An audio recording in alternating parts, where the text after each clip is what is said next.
Hello बच्चों, good morning. आप सभी को निशा पीसीएम एक्सपर्ट चैनल में मेरे सभी बच्चों का एक बार फिर से बहुत बहुत स्वागत है।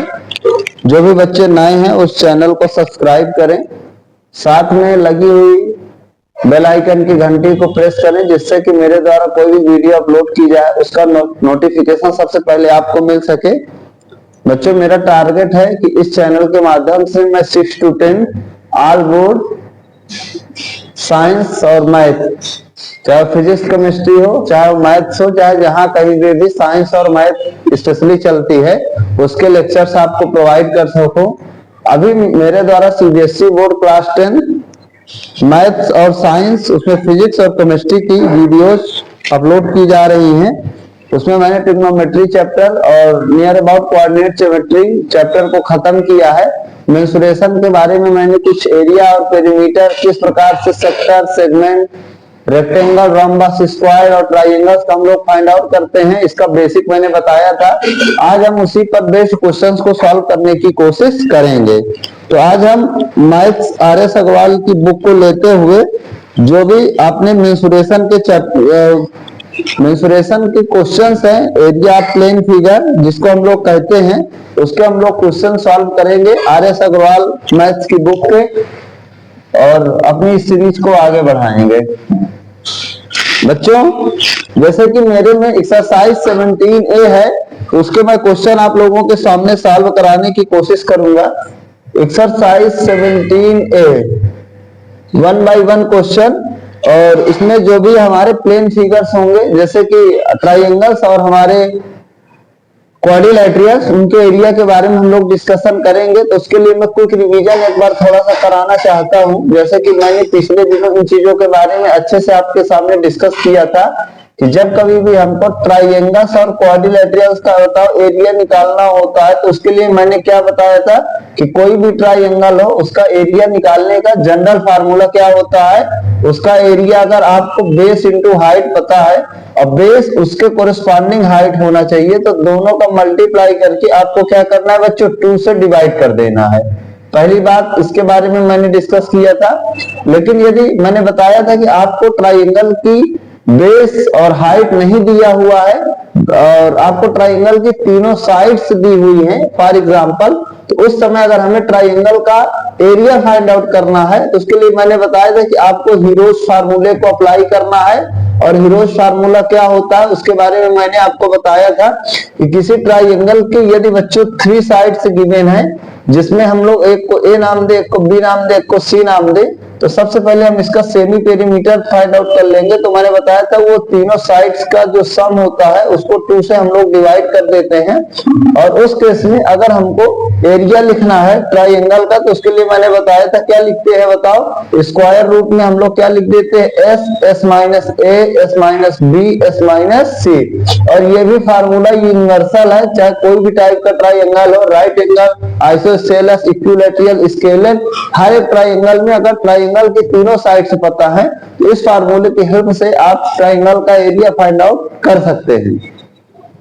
इसके बाद मैंने इसी में बताया था कि आप आइसोसेलेस और स्केलर दोनों ट्राइंगल में इसको लगा सकते हैं, लेकिन अगर इक्विलैटरल ट्राइंगल में एरिया आपको निकालना है तो इस फार्मूले को लगाने पे सवाल थोड़ा हमारा बड़ा हो जाता है।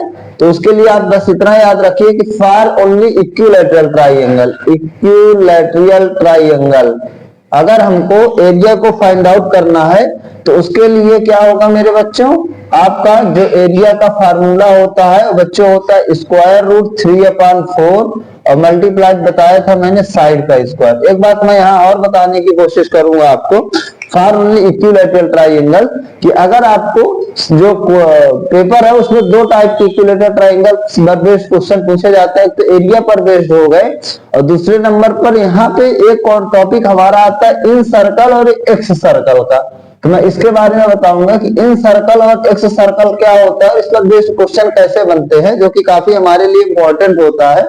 तो बच्चों, इन सर्कल का मतलब होता है कि एक इक्विलैटरल ट्राइंगल जिसके अंदर आप अगर कोई ट्राइंगल बना दे, सॉरी सर्कल बना दे तो उसे हम लोग इन सर्कल के नाम से जानते हैं। मैं क्या कह रहा हूं कि अगर आप इक्विलैटरल ट्राइंगल के अंदर एक सर्कल बना दें जो इस ट्राइंगल के तीनों साइड को टच करे तो उसे हम इन सर्कल के नाम से जानते हैं। जैसे ये मेरा एबीसी इक्विलैटरल ट्राइंगल है और इसकी मैं एक ऐसा सर्कल बना दूं जो इसके तीनों साइड को टच करे तो इसको मैं इन सर्कल के नाम से जानूंगा, राइट। और उस केस में अगर ये जो इक्विलैटरल ट्रायंगल के अंदर सर्कल बना है, इस सर्कल की रेडियस में और इक्विलैटरल ट्रायंगल की साइड में मैं रिलेशन बताने की कोशिश करूं कि क्या रिलेशन होता है, तो जो इन सर्कल की रेडियस होती है मेरे प्यारे बच्चों, उसकी जो वैल्यू होती है इक्विलैटरल ट्रायंगल की जो साइड होती है उसको हम लोग √3 से डिवाइड कर देते हैं।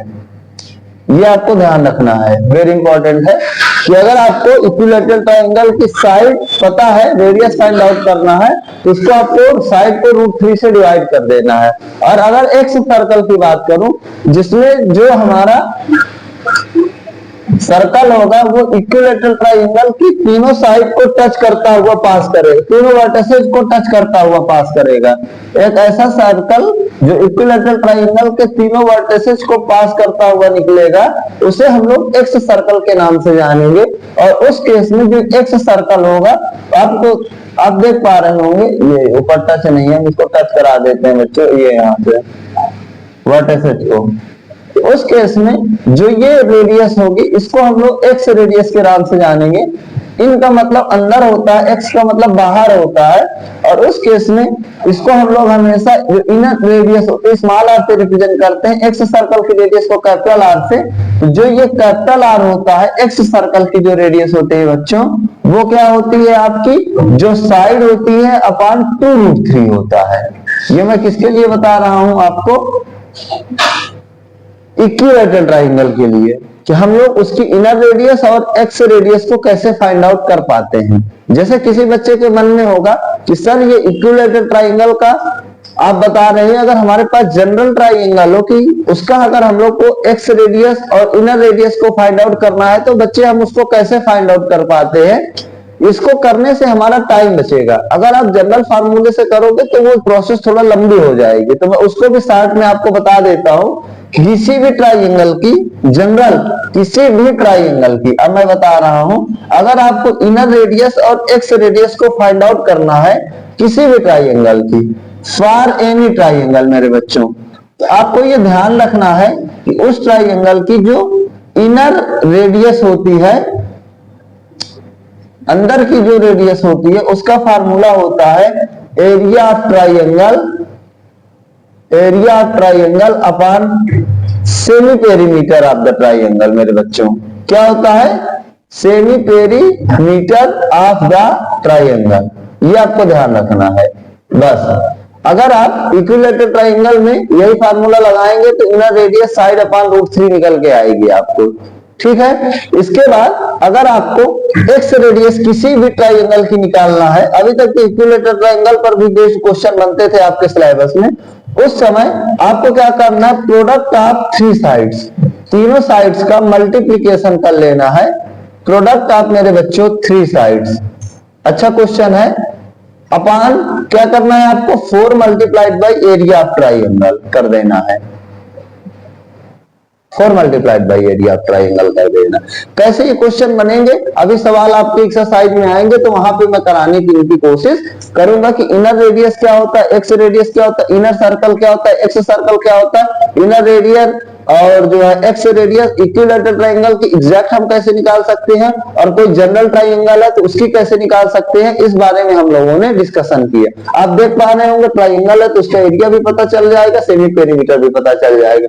ट्रायंगल है उसकी एक्स रेडियस चाहिए तो जो तीनों साइड की लेंथ है उसको मल्टीप्लाई कर दो अपान 4 मल्टीप्लाई नीचे जो एरिया ट्रायंगल हो उससे डिवाइड कर दो, राइट। ये हमारा इनर रेडियस और एक्स रेडियस को निकालने का तरीका होगा। अब इसके बाद हम लोग अपने क्वेश्चंस को सॉल्व करने की कोशिश करेंगे। इतनी बात हम लोगों ने ट्रायंगल्स के बारे में जाना था। अभी हम लोग ट्रायंगल बेस्ड क्वेश्चन आज करेंगे, फिर अगले वीडियो में क्वाड्रिलेटरल बेस्ड क्वेश्चन को सॉल्व करने की कोशिश करेंगे। तो हम लोग अपना जो क्वेश्चन है उसको शुरू करते हैं। तो जैसे मैं इसमें सवाल देख पा रहा हूं, बहुत ही प्यारा सवाल है। नंबर 2, ठीक है, उसको मैं लेता हूं।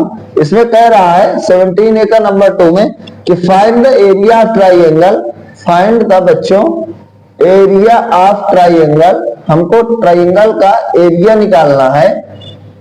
Find the area of triangle whose sides are whose sides are 42 centimeter, 34 centimeter and 20 centimeter, 42 centimeter, 34 centimeter and 20 centimeter. Also find the height corresponding to longest side. कितना प्यारा क्वेश्चन है। Also find the height corresponding to longest side, corresponding to longest side। देखिए question आपका कह रहा है कि आपको एक ट्राइंगल का एरिया फाइंड आउट करना है जिसमें ट्राइंगल की 3 साइड्स दी हुई हैं, एक 42 सेंटीमीटर है, एक 34 सेंटीमीटर है और एक 20 सेंटीमीटर है। और उसके हिसाब से आपको जो इस ट्राइंगल की सबसे बड़ी साइड है, लॉन्गेस्ट साइड है, उसकी हाइट भी आपको क्या करना है बच्चों, कैलकुलेट करना है। तो उसको हम लोग किस तरह से कैलकुलेट कर सकते हैं।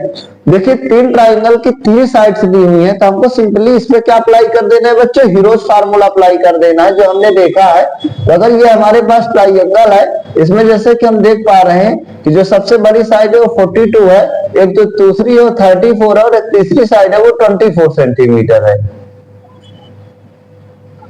ये हमारा ट्राइंगल है। इसका एरिया हम लोग निकालने के लिए फर्स्ट ऑफ सेमी पेरीमीटर को हम लोग कैलकुलेट करते हैं। मेरे द्वारा आपको बताया गया है कि जो अगर 3 साइड्स भी है, अलग अलग है, स्केलर ट्राइंगल है, तो उसका एरिया अगर हमको फाइंड आउट करनी है तो उसका जो एरिया होता है बच्चों क्या होता है, square root S, S minus A, S minus B, S minus C. S हमारा क्या है बच्चों, सेमी पेरीमीटर है, और ए बी सी क्या है, उनकी तीनों साइड्स की लेंथ है। तो सेमी पेरीमीटर जो एस होगा, आप कहोगे कि सर इन तीनों को प्लस करके जो इसकी साइड्स दी हुई हैं उनको प्लस करके आप क्या कर दो, 2 से डिवाइड कर दो। तो 34 प्लस 42 प्लस 20 डिवाइडेड बाई 2। तो अगर हम लोग इसको सॉल्व करेंगे तो 4 प्लस 2 6 हो जाएगा, और ये 4 प्लस 2 6 प्लस 3 96 अपॉन 2, तो बताओ कितना आ जाएगा सेमी पेरीमीटर, 48 सेंटीमीटर आ जाएगा। अब हम लोग एरिया के फार्मूले में इसकी वैल्यू को पुट कर देंगे तो बताओ कितना आएगा। आप कहोगे कि sir area is equal to square root S, S हमारा कितना दे रखा है बच्चों, ये आया है 48, ठीक है, S, S minus A, S minus B, S minus C. ध्यान से आपको समझना है। तो हमारा जो एस हो जाएगा कितना हो जाएगा, 48 इंटू 48 माइनस, इसमें किसी को भी ए, किसी को भी किसी को भी सी आप कह सकते हैं। तो एंगल के जैसे ए एंगल माने तो इसको ए मानो, बी एंगल मानो तो इसको बी मानो, सी एंगल मानो तो इसको सी मानो। जनरली जो हम एंगल मानते हैं उन्हीं के कोरिस्पॉन्डिंग उसको वैसे ही साइड मानते हैं। जैसे ए एंगल था तो उसके सामने एक साइड ए, बी एंगल था तो उसके सामने एक साइड बी, सी एंगल था तो उसके सामने एक साइड सी। तो ए हमारी बताओ कितना है बच्चों, तो आप कहोगे कि सर 42 है। बी हमारी बच्चों कितना है, तो आप कहोगे कि सर 20 है। सी हमारी कितना है, तो आप कहोगे सर 48 माइनस 34 है। अब बताओ क्या तुम इसको सॉल्व नहीं कर पाओगे, तो आप बोलोगे कि sir that is equal to square root 48 minus 42 कितना हो जाएगा, 6 हो जाएगा। 48 माइनस 20 कितना हो जाएगा, आप कहोगे कि सर 28 हो जाएगा। और इसके बाद 48 माइनस 34 कितना हो जाएगा, तो आप कहोगे कि सर 14 हो जाएगा। हो जाएगा कि नहीं हो जाएगा, आप देख सकते हैं। अब इसको हम लोग बताओ या तो इंटू करके स्क्वायर रूट ले, लेकिन हम इंटू करके स्क्वायर रूट लेंगे तो कई बार तो पूरा निकल आएगा, कई बार नहीं निकल पाएगा। तो बेहतर ये कि ऑलरेडी ये ब्रेक्ड है, इसको हम प्राइम फैक्टर में छोटे छोटे तोड़ दें। तो जैसे अगर हम लोग 48 को तोड़ना चाहें प्राइम फैक्टराइजेशन से, तो आप कहोगे कि sir 2 into 2 into 2 into 2 into 3, बताओ होगा कि नहीं होगा। 4 बार 2 16 आएगा, इंटू 3 48 आ जाएगा। 6 हमारा कितना होगा बच्चों, 2 इंटू 3 हो जाएगा। 28 कितना हो जाएगा, तो आप कहोगे कि सर 2 इंटू 7 हो जाएगा। होगा कि नहीं होगा। ये मेरा 28 लिखा हुआ, ये मेरा 6 लिखा है। जिन बच्चों को प्राइम फैक्टराइजेशन करना ना आता हो वो मुझको कमेंट करके बता सकते हैं, वो चीज भी मैं सिखा दूंगा। लेकिन अगर आप 10th क्लास में इतनी छोटी छोटी जो चीजें हैं उनको आपको थोड़ा सा फास्ट कैलकुलेशन में करना है, वरना आपका टाइम एग्जाम में पूरा नहीं हो पाएगा। और 14 का क्या हो जाएगा, 2 इंटू बच्चों 7 हो जाएगा। अब बताओ यहाँ पे 2 आपका कितनी बार आ रहा है, 1 2 3 4 5 6 7 8 बार आ रहा है। तो अगर 8 हमारा तो मतलब 2 हमारा 8 टाइम्स आ रहा है, तो अगर हम स्क्वायर रूट के बाहर लेंगे तो बताओ 2 को पेयर बनाओगे तो कितनी बार में बनेगा, 4 बार में बनेगा कि नहीं बनेगा। 3 आपका 2 बार आ रहा है, देख पा रहे हैं, ये एक पेयर इसका बाहर आ जाएगा। 7 2 बार है तो एक पेयर इसका बाहर आ जाएगा, तो स्क्वायर रूट खत्म होगा कि नहीं खत्म होगा। अगर हम सबका इंटू कर दें तो बताओ कितना बनेगा, 16 इंटू बताओ कितना हो जाएगा, 3 7 जा 21 हो जाएगा, तो 16 1 जा 16 हो जाएगा, और ये हमारा 336 हो जाएगा। बताओ कितना आ जाएगा, 336 सेंटीमीटर स्क्वायर। ये हमारा इसका क्या निकल आएगा मेरे बच्चों, हम लोगों ने एरिया निकाल दिया कि जो area of the scalar triangle होगा वो कितना आ जाएगा, 336 सेंटीमीटर स्क्वायर। आप देख पा रहे हैं किस तरह से अगर हमको कोई भी ट्राइंगल है उसकी तीनों डिफरेंट साइड्स दी हैं, तो हम लोग किस प्रकार से उसका हीरोज फार्मूला लगा करके एरिया को फाइंड आउट कर सकते हैं। अब इसके बाद आप ध्यान से समझने की कोशिश करिए। अगला जो क्वेश्चन है, also find the height corresponding to the longest side. जो हमारी सबसे बड़ी साइड है उसके कोरिस्पॉन्डिंग हमको हाइट चाहिए। आप कहोगे कि सर सबसे बड़ी साइड 42 है, तो हम इसके कोरिस्पॉन्डिंग हाइट निकालना है, तो हम एक हाइट ड्रा कर देंगे। ये हमारी हाइट हो जाएगी, जिसका नाम बच्चों एडी हो जाएगा। हमको इसकी क्या फाइंड आउट करना है, लेंथ फाइंड आउट करना है। तो आप कहोगे कि सर फिर हम इसकी हाइट कैसे फाइंड आउट करते हैं। एक बताओ, हम लोगों ने एक फार्मूला तो और भी तो पढ़ा था, किसी भी ट्राइंगल का जो एरिया होता है कॉमन फार्मूला वो क्या होता है बताओ। आप कहोगे कि सर 1/2 बेस और उसके कोरिस्पॉन्डिंग हाइट होता है। तो आप कहोगे कि सर हमारा तीनों साइड की हेल्प से जब एरिया निकल आया, कितना निकल के आया, 336 निकल के आया। 1/2 इंटू बताओ बेस हमारा सबसे बड़ी साइड BC है 42, और जो हाइट है उसको हमने क्या माना है, H माना है। अब बताओ इसका कैलकुलेशन 2 से ये 21 चला जाएगा, हाइट की वैल्यू आप कहोगे सर 336 अपान कितना हो जाएगा, 42 हो जाएगा। तो अगर हम लोग इसको सॉल्व करने की कोशिश करें तो ये हमारा 8 टाइम्स में कैंसिल हो जाएगा, तो हाइट हमारी कितनी हो जाएगी, 8 सेंटीमीटर हो जाएगी। तो यहाँ पे आपकी हाइट लॉन्गेस्ट साइड के कोरिस्पॉन्डिंग फाइंड आउट करा रहा था। आपको सबसे छोटी साइड जो आपकी AC है उसके कोरिस्पॉन्डिंग फाइंड आउट करा सकता था। तो आपको एरिया को फाइंड आउट कर लेना है, और उसके बाद आपको हाइट AD न लेकर फिर आपको ये BE लेना पड़ता। मेरी बात समझिए, तो आपका ये 20 इंटू H हो जाता। जिस बेस को वो कहेगा उसके कोरिस्पॉन्डिंग हम लोग हाइट को लेट कर लेंगे, और उसके अकॉर्डिंग एरिया उसको रख करके और फिर बाकी हम लोग कैलकुलेशन कर देंगे, तो हमारी क्या निकल आएगी, हाइट निकल आएगी। तो आप देख पा रहे होंगे कि एक क्वेश्चन में कितने, एक तो उसने एरिया निकालना सिखाया, एक सेमी पेरीमीटर निकालना सिखाया, और एक ही क्वेश्चन में दो एरिया के ट्राइंगल्स के जो फार्मूले थे उनको उसने अप्लाई करना सिखाया। तो हमारी पूरी कोशिश रहती है कि हम लोग कोई ऐसा क्वेश्चन करने की कोशिश करें जहां से आपको सारे डाउट, सारी जो प्रॉब्लम, सारे चीजें हैं वो एक बार में क्लियर हो जाएं और हर टाइप का सवाल हम लोग कर पाए। इसके बाद जैसे कि अगर हम लोग नेक्स्ट क्वेश्चन को कोशिश करने की कोशिश करते हैं, बहुत ही प्यारा सवाल है। जैसे कि इसमें मैं जो देख पा रहा हूं नंबर 5 है, ठीक है, उसको हम लोग सॉल्व करने की कोशिश करेंगे। क्वेश्चन नंबर 5 ऐसे सवाल को करेंगे जो जहां से आप काफी कुछ सीख पाएंगे। RS अग्रवाल जो आपकी मैथ्स की बुक है, और जो क्वेश्चन आपके बोर्ड पेपर में अब से पूछे जा सकते हैं। क्वेश्चन नंबर 5 की अगर हम लोग बात करते हैं, जैसे कि इन्होंने सवाल लिख रखा है, क्वेश्चन नंबर 5 बोल रखा है, the perimeter of a triangular field is 240 metre. The perimeter of a triangular field is 240 metre. जो ट्रायंगुलर फील्ड है उसका पेरीमीटर 240 है। If its side are in the ratio, if its sides are in the ratio, जो इसकी side है उसका ratio कितना दे रखा है, 25:17:12 ये दे रखा है। 25:17 मेरे बच्चों कितना दे रखा है, 12 दे रखा है। फाइंड द एरिया फील्ड, पहला क्वेश्चन है कि आपको क्या बताना है बच्चों, find the area of field. also find the cost of plowing, also find the cost of plowing, plough होता है ना, आप प्लाउ से खेत को जोतते हैं तो उसी प्लाउइंग का कास्ट बताना है। The field 40 rupees per metre square, the field जो बताया है कि 40 रुपीज पर मीटर स्क्वायर, ऐसा कुछ बताया है। आप देख पा रहे हैं क्वेश्चन आपके सामने है कि अगर एक ट्राइंगुलर फील्ड है उसका पेरीमीटर दे रखा है 240 मीटर है और इसकी जो साइड्स है उनका रेशियो दे रखा है 25:17:12, तो उसके हिसाब से आपको इसका एरिया फाइंड आउट करना है पहला नंबर पे। दूसरे नंबर पर जो भी एरिया निकल के आएगा उसके हिसाब से आपको कॉस्ट निकालना है, ठीक है। तो हम लोग वन बाय वन इस क्वेश्चन को समझेंगे और करने की कोशिश करेंगे।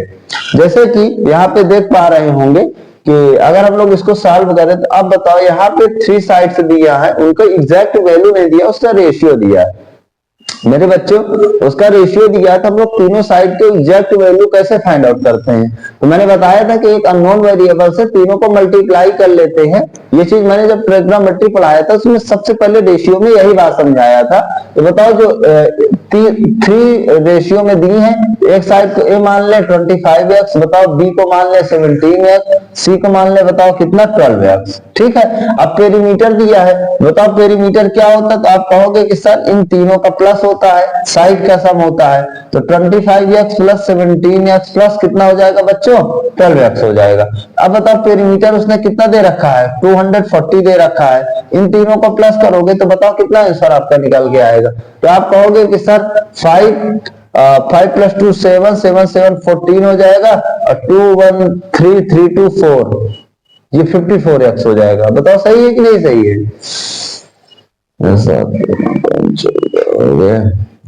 हाँ ठीक है 54x हो जाएगा मेरे प्यारे बच्चों। तो बताओ x की वैल्यू कितना हो जाएगी, तो आप कहोगे कि सर 240/54 हो जाएगा। तो बताओ अगर हम लोग इसको काटने की कोशिश करें तो ये कैसे कटेगा, ये हमारा 240 दे रखा है ना, 25:17:12 दे रखा है, 7 हुआ तो 4 1 5, ठीक है। इसको अगर हम लोग 3 से काटें तो ये हमारा कितना चला जाएगा बच्चों, 18 बार में 3 से काटे तो ये 80 हो जाएगा, और इसके बाद 2 से काटें तो ये हमारा 40 हो जाएगा, है ना। वैल्यू बड़ी भयानक निकल रही है, थोड़ा हमको एक बार वैल्यू को देख लेना चाहिए क्वेश्चन में। तो ये हमारा जो पेरीमीटर है वो सॉरी 540 है, इसीलिए कह रहा है कि वैल्यू बड़ा बहुत डिफिकल्ट निकल रही है। ये हमारा जो पेरीमीटर बच्चों दे रखा है वो 540 दे रखा है, 240 नहीं दे रखा है, वरना आंसर तो निकल आएगा लेकिन इसका कैलकुलेशन बहुत टफ हो जाएगा। 540 दे रखा है, ठीक है। तो x की वैल्यू कितना हो जाएगी 540/54। तो देखिए अब डायरेक्ट कैंसिल आउट हो गया। क्वेश्चन भी जो पेपर वाला मतलब इन द सेंस आपका जो पेपर सेट करने वाला टीचर होगा वो ऐसा सेट करेगा कि थोड़ा कैलकुलेशन हिसाब का रहे। अब यहाँ पे वैल्यू रेशियो में बन रही है, ऊपर भी नहीं कट पा रही है, तो जो हमारा क्वेश्चन का कैलकुलेशन हो गया बहुत डिफिकल्ट हो जाएगा, राइट। एक्स की वैल्यू आ गई 10। तो अब बताओ हम लोग अगर तीनों साइड की लेंथ फाइंड आउट करना चाहे तो आप कहोगे कि सर ए की वैल्यू हो जाएगी 25 इंटू x10 आया तो 250 एग्जैक्ट वैल्यू हो जाएगी, बी की वैल्यू 17 इंटू x10 आया तो 170 हो जाएगी, और सी की वैल्यू एग्जैक्ट में बच्चों कितना निकल के आया है 12 इंटू एक्स की वैल्यू 10 है तो 120 हो जाएगी, ठीक है। अब इसके बाद हम लोग इनकी हेल्प से क्या फाइंड आउट करेंगे, एरिया तीनों साइड है, तीनों की अलग अलग लेंथ दे रखा है, तो ये सब मीटर में दे रखा है बच्चों। तो इसका अगर हमको एरिया फाइंड आउट करना है तो उसके लिए हम लोग क्या लगा देंगे, हीरोज फार्मूला अप्लाई कर देंगे।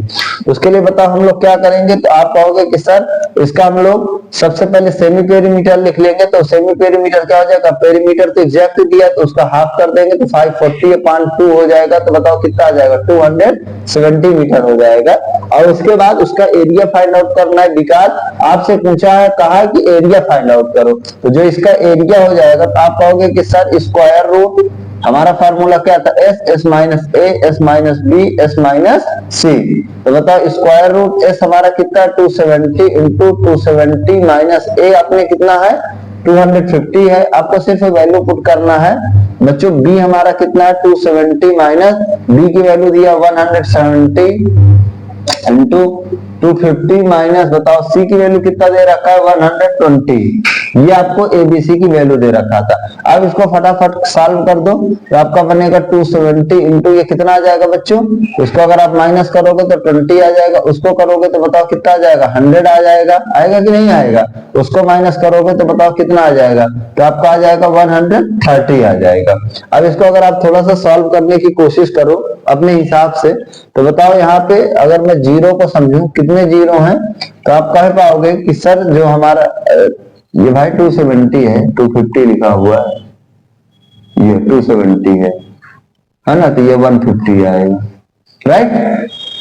तो यहाँ पे आप देख पा रहे होंगे कि 1 2 3 4 5 जीरो दे रखा है, ठीक है। तो हम लोग 4 जीरो ऐसे इनको तोड़ लेते हैं, 27 इंटू इसको 20 रखो, इसको 100 को खत्म कर दो, इंटू 15 कर दो, इंटू 1 क्या गया 1 2 3 4 जीरो, ऐसे हमको कैलकुलेशन को अपने सिंप्लीफाई करना है।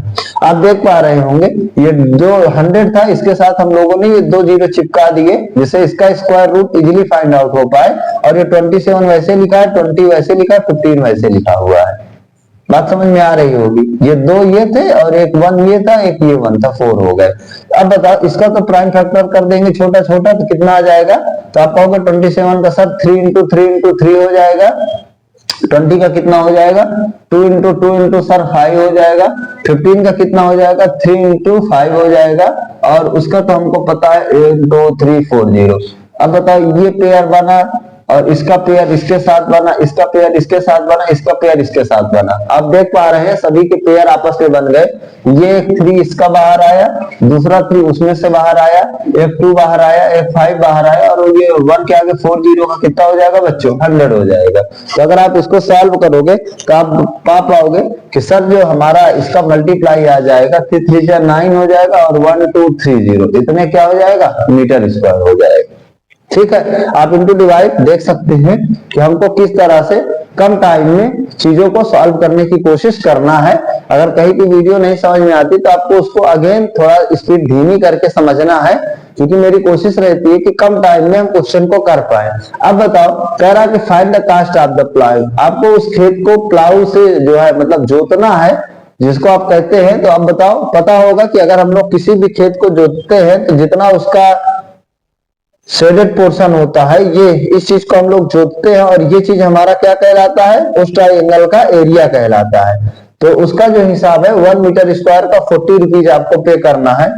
तो अगर 1 मीटर स्क्वायर का 40 रुपीज देना है, आपका जो एरिया आया है वो 9000 मीटर स्क्वायर है, तो 9000 मीटर स्क्वायर का कितना हो जाएगा, तो आप कहोगे सर 40 इंटू 9000 रुपीज देना पड़ेगा, तो 9 4 36, और ये कितना हो जाएगा 1 2 3 4 जीरो, इतने रुपीज आपको क्या करना पड़ेगा उसको पे करना पड़ेगा, तब जाके आपका ये ट्रायंगुलर फील्ड हो पाएगा, उसकी क्या हो पाएगी जो है जुताई हो पाएगी, ठीक है। अब देख सकते हैं इस क्वेश्चन को हम लोगों ने किस तरह से इस सवाल को सॉल्व करने की कोशिश की, राइट।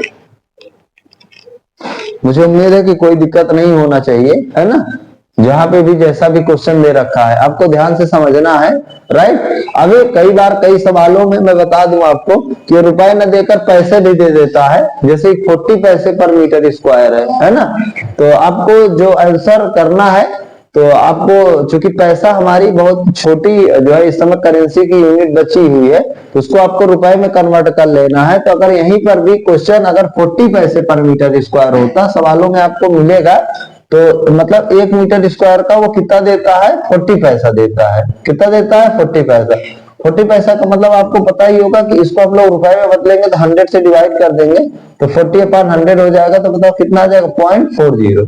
अब अगर हम लोग इसको उस हिसाब से 9000 मीटर स्क्वायर था, तो अगर इससे इंटू करते यही सवाल को तो 0.40 इंटू 9000 आता।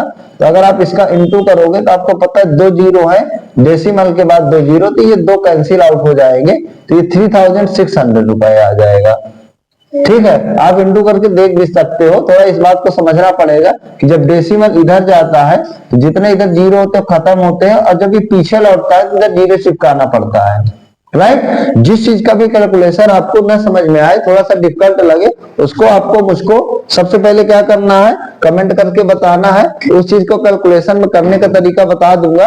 क्योंकि मैंने अक्सर देखा है बच्चों से कि जो भी बच्चे हैं 10th क्लास के, उनको जिनकी अच्छी प्रैक्टिस हो जाती है, क्वेश्चन तो आते रहते हैं लेकिन बोर्ड पेपर में टाइम कम मिलने की वजह से क्वेश्चन सॉल्व नहीं कर पाते।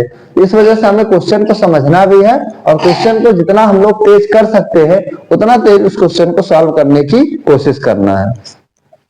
ये आपका क्वेश्चन नंबर 5 था, सॉरी, जिसमें आप देख पा रहे हैं कि अगर आपको अगर पेरीमीटर दिया है और उसके साइड्स का रेशियो दिया है तो आपको एरिया को फाइंड आउट करना है। तो आपको सबसे पहले with the help of perimeter और ये रेशियो में जो साइड दी है उसका एग्जैक्ट में आपको साइड की वैल्यू निकालने है। उसके बाद हाईरोज फार्मूला लगाकर आपको उसका एरिया फाइंड आउट कर लेना है। और जैसे उसने दे रखा है कि पर मीटर स्क्वायर का पैसा 40 रुपीज है, जितना आपका एरिया निकला है उसको उससे मल्टीप्लाई कर देना है और आपका क्या निकल आएगा, आंसर आपका निकल आएगा। इसके बाद अगर हम लोग इसी सीरीज को आगे बढ़ाते हुए बहुत ही प्यारा क्वेश्चन हम लोग लेंगे, जैसे कि मैं देख पा रहा हूं इसमें क्वेश्चन नंबर 6 है ना, राइट एंगल ट्रायंगल पर बेस्ड क्वेश्चन है। इसको हम लोग सॉल्व करने की कोशिश करेंगे। तो इसमें दे रखा है कि the perimeter of A right angle triangle is 40 centimetre. इसको हम लोग सॉल्व करेंगे। क्वेश्चन नंबर अगर आप पढ़िए ध्यान से, क्वेश्चन नंबर 6 है, तो उसको हम लोग किस तरह से करने की कोशिश करेंगे। मैं हर टाइप के क्वेश्चन को सॉल्व कराने की कोशिश करूंगा कम समय में, तो आपको इस चीज को ध्यान से समझना है। जैसे कि यहाँ पे इसने सवाल लिख रखा है, the perimeter of A right angle triangle is 40 centimetre. ये मेरा इस सीरीज का क्वेश्चन नंबर 6 है आपकी आर.एस. अग्रवाल की बुक का। The perimeter of A right angle triangle is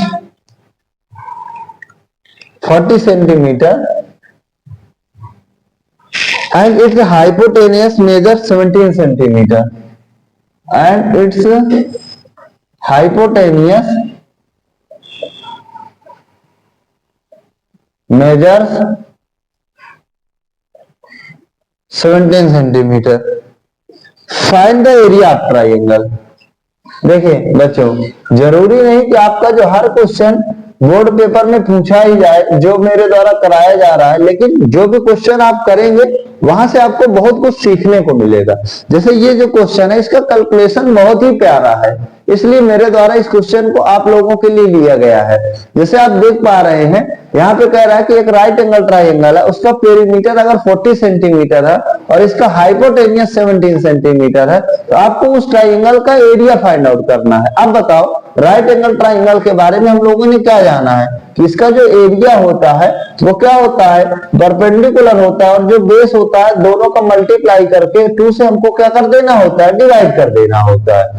तो अगर ये मेरा बेस है, ये मेरा परपेंडिकुलर है, दोनों की एग्जैक्ट वैल्यू पता चल जाए तो दोनों को मल्टीप्लाई करके 2 से डिवाइड कर दूंगा। लेकिन यहाँ पे मुझे कुछ नहीं पता, इसका पेरीमीटर पता। पेरीमीटर का मतलब इनके तीनों साइड का जो सम है। अगर मैं इनके तीनों साइड ABC मानू, AB BC AC कहने में थोड़ा सा क्वेश्चन कॉम्प्लिकेटेड हो जाता है, तो अगर मैं ABC मानू तो आप कहोगे कि सर पेरीमीटर का मतलब तीनों साइड का सम होता है, A plus B plus C मेरा कितना हो जाएगा बच्चों, 40 हो जाएगा। और उसमें हाइपोटेनियस तो 90 डिग्री के सामने की साइड C है जो हाइपोटेनियस है, इसकी वैल्यू कितना दे रखा है, 17 दे रखा है। तो अगर मैं रखूंगा तो आप कहोगे कि सर इसमें C की वैल्यू आप 17 पुट कर सकते हैं, तो यहाँ पे A plus B plus C 17 रख देंगे, एक वेरिएबल हमारा और खत्म हो जाएगा। A प्लस B कितना हो जाएगा, 40 माइनस 17 हो जाएगा, तो हमारा कितना आ जाएगा बच्चों, 23 आ जाएगा। तो आप देख भी पा रहे होंगे कि जो A प्लस B होगा वो 23 सेंटीमीटर होगा, राइट। अब इसके बाद यहाँ पे इतने से तो क्वेश्चन हमारा सॉल्व नहीं हो पाएगा, तो इसको हम लोग कैसे सॉल्व करेंगे, तो इसमें हम लोग पाइथागोरस थ्योरम को अप्लाई करना पड़ेगा। कोई भी क्वेश्चन होगा राइट एंगल ट्रायंगल में, वो सवाल एग्जामिनर बोलेगा नहीं कहीं भी क्वेश्चन में, या जो क्वेश्चन सेट करेंगे तो आप पाइथागोरस थ्योरम अप्लाई करो, आपको सेल्फ से अप्लाई करना होगा। तो अगर आप सेल्फ से अप्लाई करोगे तो आप कहोगे कि सर जो इसमें हाइपोटेनियस होगा 90 डिग्री के सामने C, उसका जो स्क्वायर होगा, अगर मैं हम लोग पाइथागोरस थ्योरम अप्लाई करें तो क्या होगा बच्चों, 17 का स्क्वायर इज इक्वल टू क्या बनेगा बच्चों, ए का स्क्वायर प्लस बी का स्क्वायर। बनेगा कि नहीं बनेगा? हाइपोटेनियस का square is equal to base का स्क्वायर प्लस परपेंडिकुलर का स्क्वायर। तो 17 का स्क्वायर 289 इज इक्वल टू क्या बनेगा, ए स्क्वायर प्लस बी स्क्वायर। अब बताओ कितने बच्चों ने ये चीज अपने अब तक के जो है 10th क्लास के जो प्रीवियस क्लासेज हैं वहां पे इस चीज को सीखा है कि अगर ए स्क्वायर प्लस बी स्क्वायर की वैल्यू जैसे यहाँ पे 289 दे रखा है और ए प्लस बी की वैल्यू 23 दे रखा है, इस चीज को सॉल्व करना कितने बच्चों ने सीखा है? मुझे लगता है कोई ऐसा बच्चा नहीं होगा जिसने लोअर क्लासेज में इस चीज को ना सीखा हो कि हम लोग इन चीजों को जब ये दो चीजें मिल जाती हैं तो उसको किस तरह से सॉल्व कर पाते हैं। तो इसको हम लोग सॉल्व करने की कोशिश करेंगे, वो भी कम समय में और इजी स्टेप में, कि अगर ए स्क्वायर प्लस बी स्क्वायर 289 है, ए प्लस बी हमारा 23 है, तो किस प्रकार से हम लोग अपने जो राइट एंगल ट्राइंगल है उसके एरिया को फाइंड आउट करना है। और ध्यान रखना है इसका एरिया कितना होगा मेरे बच्चे। तो आप कहोगे कि सर इसका एरिया होगा 1/2 बेस इंटू हाइट। बेस मेरा बी है और हाइट मेरी ए है, तो हमको जो 1/2 बी इंटू ए का मतलब क्या है, ए बी। तो तुम्हें किसकी वैल्यू फाइंड आउट करना है, ए बी की फाइंड आउट करना है। ध्यान रखना है, दिमाग में ये चीज आपको ये जरूर चाहिए कि मुझे चाहिए क्या। तो अब बताओ इसके लिए मैं क्या करूंगा। तो आप कहोगे कि सर जो a प्लस बी 23 है उसको आप ले लीजिए और इसका दोनों तरफ आप क्या कर दीजिए, स्क्वायर। हमको स्मार्ट तरीके से क्वेश्चन को सॉल्व करना है। अगर आप लॉन्ग स्टेप में इस क्वेश्चन को करेंगे तो हो सकता है 10 से 15 मिनट आपका क्वेश्चन खा जाए। हमको 1 से 2 मिनट में सवालों को खत्म करना है। तो अगर स्क्वायर करेंगे तो मैंने क्या है पहले दिन ही बताया था कि जो अलजेब्रा की आइडेंटिटी होती है उनका हमारे इस मैथ्स में बहुत रोल है। इसका a प्लस बी का होल स्क्वायर क्या होता है, A square plus B square plus 2ab। अब किसी बच्चे के मन में हो ये 23 का स्क्वायर कि सर मैं स्क्वायर ही क्यों कर रहा हूँ, क्यूब क्यों नहीं कर रहा हूँ, क्योंकि बच्चे यहाँ पे a प्लस बी दिया है और उसके स्क्वायर फॉर्म में वैल्यू दी हुई है। अगर स्क्वायर दिए तो मैं स्क्वायर करूंगा, क्यूब दिया होता तो मैं क्यूब करता। यहाँ A square plus B square की वैल्यू हमको एग्जैक्ट में कितना दे रखा है, 289 दे रखा है, plus 2ab is equal to 529 दे रखा है। तो 2ab की वैल्यू कितना होगी बच्चों, 529 माइनस 289। अब बताओ अगर आप इसको सॉल्व करोगे तो बताओ ये कितना निकल के आएगा। तो आप कहोगे कि सर जो 2ab की वैल्यू निकल के आई वो 9 में से 9 ये 0 हो जाएगा, 12 में से ये 8 का 4 हो जाएगा, 3 में से 4 में से 2 का 2 हो जाएगा। बताओ 240 आएगा कि नहीं आएगा। अब इसके बाद मेरे बच्चों आप देख पाओगे कि a इंटू बी की वैल्यू कितना आ जाएगी। तो आप कहोगे कि सर a इंटू बी की वैल्यू आएगी 240/2 दैट इज इक्वल टू 120 आ जाएगी। अब कहोगे आप सर कि हमको एरिया में a इंटू बी को मल्टीप्लाई करके 2 से डिवाइड करना था, तो हमारा आंसर निकल गया। तो अगर हम लोग यहाँ पे रख दें 1/2 a इंटू बी की जगह पर कितना 120, एग्जैक्ट में हमारा ये कैंसिल आउट हो जाएगा। तो बताओ कितना आ जाएगा, 60 सेंटीमीटर स्क्वायर। ठीक है। अब कुछ बच्चों के दिमाग में चल रहा होगा कि सर मैं ए निकाल लूं, मैं बी निकाल लूं। भाई ना ए निकालना है आपको ना बी निकालना है आपको अपने क्वेश्चन को पकड़ना है कि मुझे जरूरत क्या है किस चीज की। यहाँ पे इसने ये तो कहा नहीं है कि आप अलग अलग साइड को फाइंड आउट करो, इसने कहा है, इसीलिए क्वेश्चन वाले ने दिया ही है इस तरह से कि आप बच्चा पहले ए निकाले फिर बी निकाले, उसमें समय को अपने खराब करे और इसके बाद क्वेश्चन छूटे। आपको एग्जैक्ट में समझना है कि ना मुझे ए निकालना है ना मुझे बी निकालना है, मुझे क्या चाहिए, ए इंटू बी चाहिए। तो ए इंटू बी कैसे फाइंड आउट करना था, देखिए जैसे मैंने स्क्वायर कर दिया सीधा डायरेक्ट ए इंटू बी की वैल्यू फाइंड आउट हो गई और जैसे ये निकली मैंने डायरेक्ट उसको पुट करके और सॉल्व कर दिया, आपका फाइनल आंसर आ गया, क्वेश्चन हमारा खत्म हो गया। तो आप देख पा रहे होंगे हम लोग area and perimeter of plane surface chapter को जो आर.एस. अग्रवाल मैथ्स की बुक है उस सीरीज को हम लोग खत्म कर रहे हैं। जो चीज मैंने बताया है पिछले बेसिक्स में कि कैसे एरिया निकालते हैं, कैसे पेरीमीटर, क्या एरिया क्या पेरीमीटर होता है, उसी चीज को मैं अप्लाई कर रहा हूं। और हम लोग जो मैथ्स के क्वेश्चन हैं उनको कितने कम समय में और कितना बढ़िया तरीके से कर पा रहे हैं, आपको बस मेरी यही सिखाने की कोशिश है।